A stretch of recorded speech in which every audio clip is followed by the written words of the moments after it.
What was Christian able to do for you today? Watson? Yeah. He was full go. He looked like, I think there was some concern with him kind of collapsing after that play. Is he 100%, not 100%, but is he feeling good? He was full go.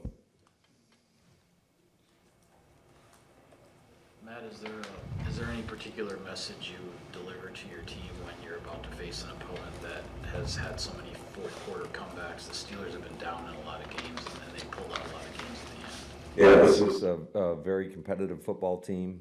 They pride themselves on physicality, and it shows up all over the tape. They've got a lot of guys that they're big, strong, physical, and they made plays, when it matters most. And that's some of those big plays are led by a lot of turnovers that they create or takeaways on the defensive side of the ball.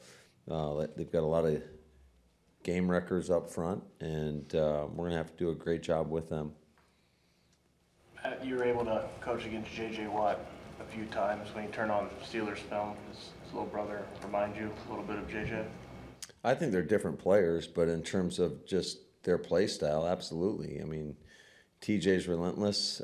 He is one of those game wreckers I was talking about. Him, and then on the other side, Highsmith, he's a baller as well. So, and then not to mention all the guys they got, in the interior line. Obviously, Hayward's been doing it for a long time at a really elite level, and they just got him back last week or whatever. And so their front is a problem. It's just not only by what they ask them to do, but they're big, athletic, and just create a lot of issues, not only in the run game, but in the pass game, obviously, for an offense. And what do they look like? What do they look like offensively? Well, I think they got a lot of playmakers. I know there's been some inconsistencies there with their offense, but certainly you can never sleep on them. They got playmakers. I think all three of those receivers are really good players.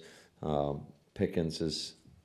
he has shown that big play potential. Deontay Johnson, obviously Najee he's a problem in terms of just a big physical back. And they got Warren as the other back, so they've got a lot of playmakers, and you got to do a great job just being consistent and not letting those guys get loose.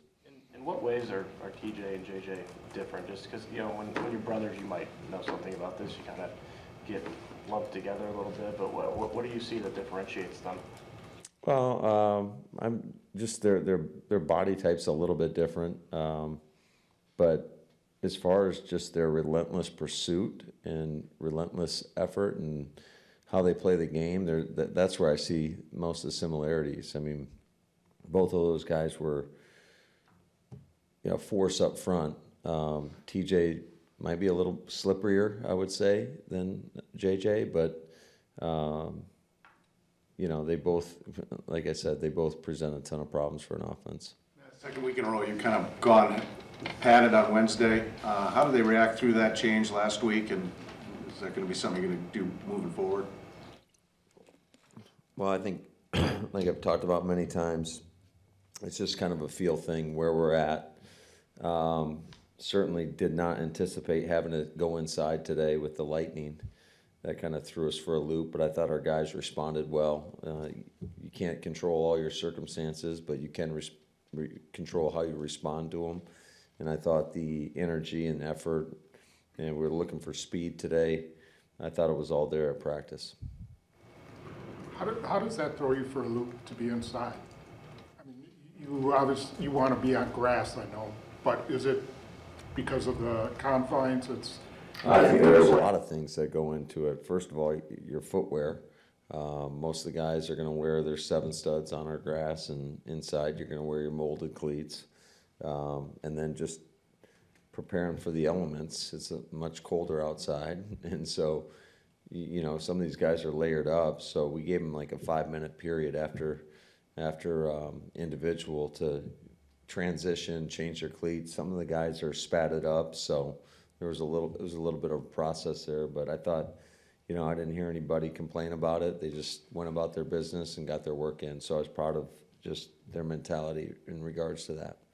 Matt, what did you think Sean Ryan gave you during that one series? And that's not really a position where you can do a whole lot of rotating. I suppose you could, but I've been a part of teams that have done that before, and that's something that we'll always, if whatever gives us the best opportunity to go out there and move the football. But I thought I was really proud of how he stepped in there, and we had a bunch of productive plays, mainly on the ground.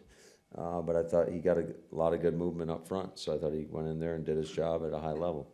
Matt, how well do you know Mike Tomlin, and what sort of appreciation do you have for the consistency that he's had with different situations over the years? Yeah, I've gotten to know Mike a little bit, just through our time together at owners' meetings, at the combine, and then he's very close with Raheem Morris, who I'm close with. So, but he's a guy that I've got as much respect for in this business as anybody. Just not only how he handles himself, but when you look at the quality of teams that he's put out there, and I don't think he's ever had a losing season, which is incredible.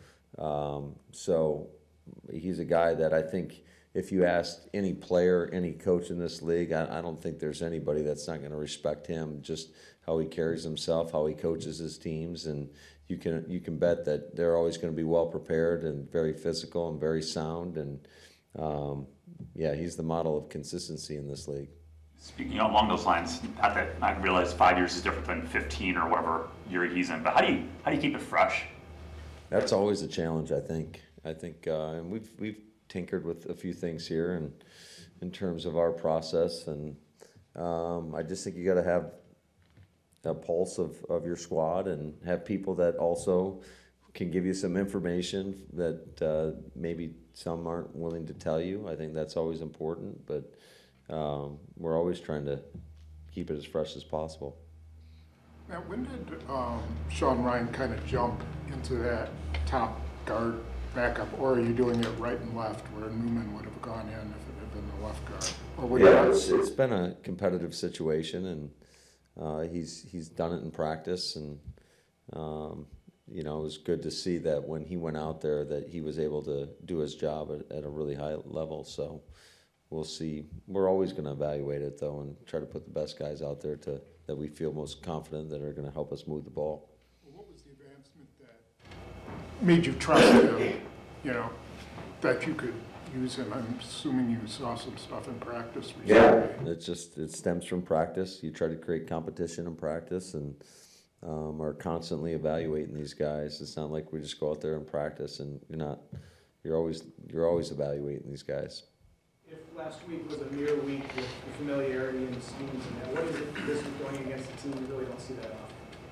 No, we don't, but we did see him a couple years ago, and although there's a lot of different pieces, I would say, on both sides, just the styles are very much similar, and they've always, like I said earlier, I mean, they're the model of consistency in terms of just their play style and what you can expect when you play the Pittsburgh Steelers. You're going to get a very big, a very physical football game. Is there any reservation when 33 is coming off a pretty heavy workload week like he had against the Rams to give Aaron a second consecutive week like that? Do you try to taper him at all? No, I just think you kind of feel it out and communicate with him and see where he's at. But I think AJ Dillon is another guy that I think he's been running better and better. I think we've all seen it, especially the last few weeks. I think he's playing his best football of the year right now. Did Ja get through the game okay? Jair? Yeah. No, he got a little banged up. That's why he did not practice today. What did you like about Valentine? I mean, he played at that level during the preseason, maybe not so much during his regular season appearances up until Sunday when he was kind of back to that preseason dominant form. Yeah, I loved how he went out there, competed, challenged. You could see it really on the first third down. He's getting his hands on guys, and had I don't know how many, 3 PBUs or whatever it was. So I just thought he was playing very competitive football. He was throwing his frame in the fire, so to speak, when he needed to, and it was a willing tackler, and that's important at that position, especially with some of these teams that try to get the ball on the perimeter, and you need that corner support. Man, I get you and Tomlin aren't as close as like you and Sean McVay or whatever. I'm just curious, like his team is obviously going through the process of a young quarterback, right, with Kenny Pickett. Do head coaches, when you're at the combine or wherever you cross, do you guys, I don't want to say compare notes, but do you guys kind of talk about shared challenges that you're facing, or is that just, you guys just are competitors and you don't do that sort of thing? No, I think that goes on quite a bit. Some more with if you're closer with somebody that typically is who you talk to a little bit more and maybe are more willing to share some intimate details of what you're going through. But it doesn't happen with everybody, I would say.